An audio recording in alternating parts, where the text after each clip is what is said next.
In my opinion, there are three different types of Batman trilogies. You have the Christopher Nolan Dark Knight trilogy with Batman Begins, The Dark Knight, and The Dark Knight Rises. You have the campy Adam West trilogy, which is Adam West Batman, Batman Forever, and Batman Robin, Joel Schumacher. You are not sending me to the corner. And then you have the Michael Keaton Batman trilogy, which is now concluded when you start off with Batman, Batman Returns, and Birdman. Now you could argue that Birdman does not follow the same storyline, and it doesn't, but you gotta say, these three movies watched back to back to back, it's pure meta. Meta!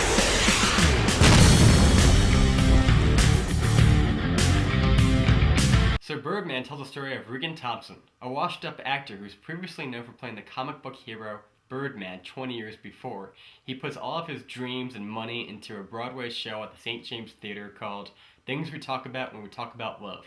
This movie is so meta. Along with Keaton, you have Ed Norton, whose method is as crazy as Daniel Day-Lewis and his ego as big as Kanye. Emma Stone, who serves as Regan's daughter, who is a former junkie just trying to keep her life together and performing as his assistant. Naomi Watts, the lead actress in Regan's play, and Zach Galifianakis, who plays the best friend and producer of the show, who kind of keeps Regan intact when he goes a little nuts. Now, as someone who grew up with the Tim Burton Batman movies, it's really hard not to like this movie. However, it could have been a terrible flick, if you consider the facts. 1. It had a budget of $18 million. 2. It was directed by Alejandro González, who directed Babel, which is the most boring movie I have ever seen. And 3. It stars Michael Keaton, who hasn't been in a good movie for probably a good decade. However, this movie delivers on every conceivable level. Michael Keaton and Ed Norton steal the show, while Emma Stone proves that she can do a lot more than, well, this. Because even if we fall short, what better way is there to live? Now, as the movie goes on, we find out that Regan has an inner voice that talks to him and kind of tells him that he's making a mistake. This voice, of course, is personified by his most recognizable and earlier character, Birdman, who to me symbolizes all the doubt that Regan holds within himself. Now, I like this character. Michael Keaton uses his Beetlejuice voice and he taunts the shit out of Regan, making this probably one of the funniest black comedies that I've seen in years. How did we end up here? In this dump? This place is horrible. Smells like balls. You were a movie star, remember? You're so nice! Oh, and by the way, did I mention that Regan may or may not actually be telekinetic?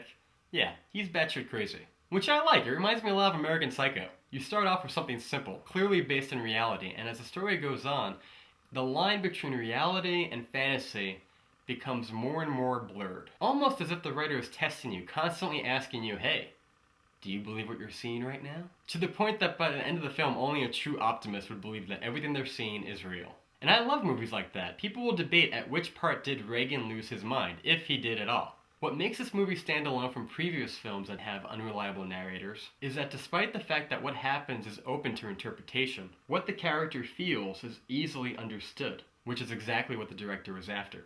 I don't exist. Speaking of directing, this movie is shot to make it look like it's been one continuous shot throughout. If you remember True Detective, that was a great scene, but it was probably like 4 to 5 minutes. This is over 2 hours long. And granted, it's not one continuous shot. You have to give credit when credit's due when it's made to look that way. Scenes in this movie were shot with actors that had to do entire scenes for 15 minutes at a take. If anybody messed up, they had to go all the way back and start over again. Not only does this keep the pace of the movie moving, but it kind of throws your balance off as a viewer. You kind of feel like Alice, happily tumbling down the rabbit hole. Birdman is a movie that deserves multiple viewings, and to say any more would probably spoil it. All I can say is that it's unfortunate that movies like this are given limited releases while movies like this are given wide releases. Yeah. If anything, it's a reflection of what this movie's point is trying to make, that substance is not relevant, while movies that require very little attention span and are easily forgettable like flashes in a pan are.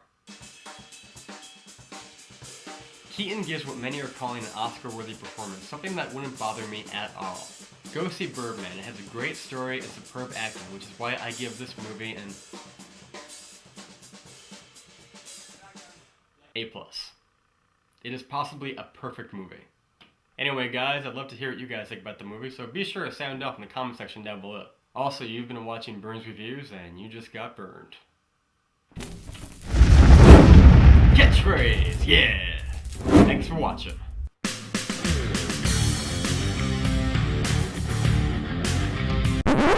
Also guys, a quick reminder, I've got 2 other videos up right now in relation to Birdman. The first being completely spoiler-free in relation to shooting locations, green screen, and something I found very interesting about the Michael Keaton Naked Mile. The second one being an analysis of the ending of the movie, what I thought happened. Be sure to check those out, and as always, thanks for watching.